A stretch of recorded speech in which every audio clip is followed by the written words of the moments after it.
it's Girl About Library, and I'm here today with my October TBR. I'm wearing a sweater. We got a bit of a cold front here in Texas, and I'm not going to embarrass myself by telling you what the actual temperature is outside, but I'm enjoying it. It's fall to me, and I hope you are enjoying fall weather near you as well. Since it is basically like the middle of the month, I have more than just my TBR in this video. I'm going to talk about books that I am currently reading, book that I have read, and a book that I DNF'd, which is super rare for me, so let's get into it.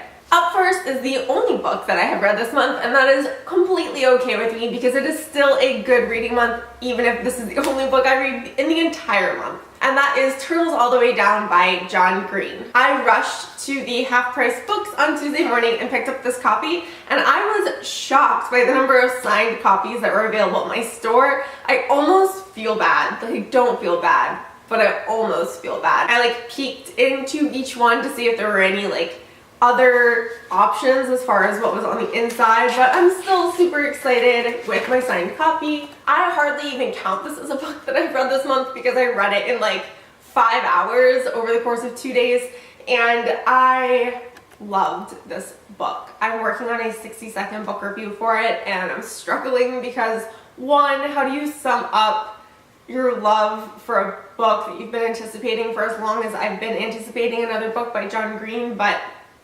also, I get really emotional talking about his books because they're so important to me, and so it's just hard. It's hard to do, but I'm working on it. I'm gonna do it, and yeah. If you haven't read Turtles All the Way Down and are thinking about doing it, I highly encourage you to. It was exactly what I expected in a way because it's very much, John Green's writing style.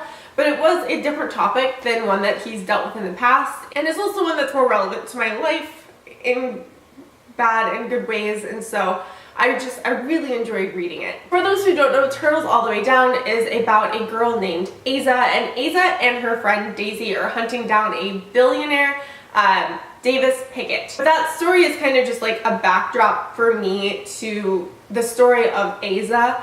And Aza is a teenage girl who is suffering from OCD and health-related anxiety. There were so many incredibly awesome and moving passages in this book, and so I'm thinking about doing a top 5 quotes or something from Turtles All the Way Down type video. There's stuff in the works.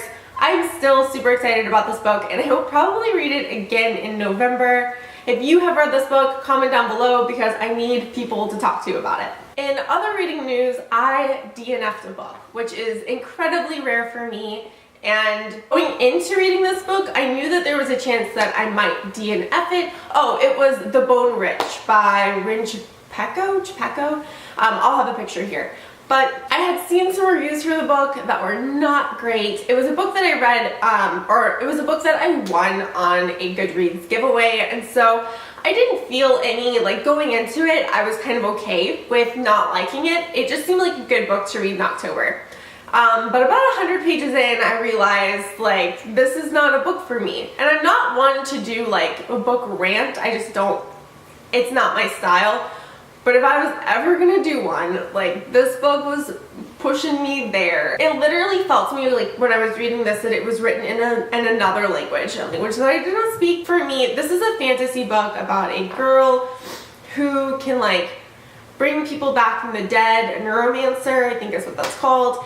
And I don't even know where to start. I think the thing that got to me the most reading this book was just that it felt like there was no world building. You were just expected to understand and know about all of these kingdoms, and maybe some people like being kind of plopped into a story that way, and I think some other books probably pull that off, but this book just wasn't for me, and it made me feel like I was missing something, or I don't know. It's so hard to come up with a reason why you didn't like a book when there were just so many. It was tough, but there are also so many other books that I want to read that I really felt maybe in the past I would have struggled through trying to get through this, but Why do that to yourself? There's so many other books that I want to read this month, and so instead of reading The Bone Witch, I now am going to have the chance to read Station 11 this month, which I'm super excited about. It is a book I got from the library earlier this month, and I talked about it in my library book haul, which I will link above and below. But this is a book that a lot of people on BookTube and on Bookstagram and just like the book world love this book, and I'm super excited to read it this month. I got some really positive and encouraging comments on my last video about that book, which makes me even more excited to read it. And there were also some comments about how it was a little hard to get into at the beginning, which I really appreciate, and I will keep an eye out for that as I start reading it. In currently reading, I am currently reading Final Girls by Riley Sager. I think I have about 20 pages left in this book. And I also have absolutely no idea how this book is going to end, and it's almost over, so a little anxious about the ending because I feel like I can see it kind of going one way, and I'm hoping it doesn't go that way. But I'm really surprised that I am almost done with this book and still have no idea exactly how it's going to end. This has been a really good book to read this month though, and I've enjoyed it even if the ending is a little bit predictable. Also in currently reading, I'm still working on A Column of Fire by Ken Follett. This is a hunk of a book, and I'm about to have to return it to the library, which is totally fine with me. I have the audiobook waiting for me, which is like 30 hours of listening time. I'm not loving this book as much as I loved 1 and 2 in this trilogy, but I loved both of those so much that it doesn't really even feel fair to compare every book to those, because this is still a really good book. Characters for me in the first 2 are just so much more interesting so far, and I'm just not connecting with the characters in this book as much, but hopefully that will change as I get further into it, and maybe the audiobook will help with that as well. Let me know below what you are reading this October, if you have DNF'd any books this month, and of course tell me if you have read Turtles All the Way Down and what you thought of it. If you enjoyed this video, please give it a thumbs up and don't forget to subscribe. Thanks for watching. Have a great day.